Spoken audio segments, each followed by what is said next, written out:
Hello guys!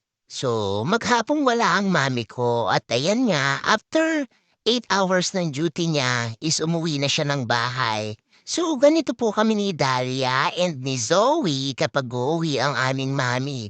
Sobrang miss na miss namin siya kasi nga love na love namin siya.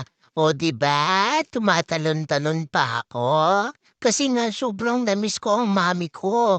Alam niyo ba guys na love ko yung mami ko? Sobrang love na love namin ang mami ko at si Zoe nga guys kahit nandun siya sa bench niya ay tumatalon-talon din siya.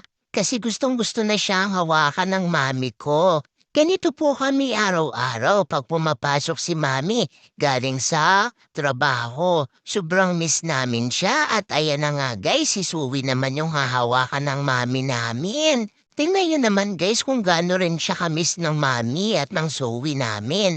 Diba? Love na love kasi kami ng mami namin. Kaya naman, malagi namin siyang namimiss. Kapag umuuwi siya, talagang pinaparamdam namin na love namin siya. Ganito po kaming mga dog. Hindi lang kami basta dog. Kapag nagmahal kami, as in ipaparamdam namin sa mga fur parents namin na mahal din namin sila. At ayan na nga guys, ganito rin ba kayo sa mami nyo?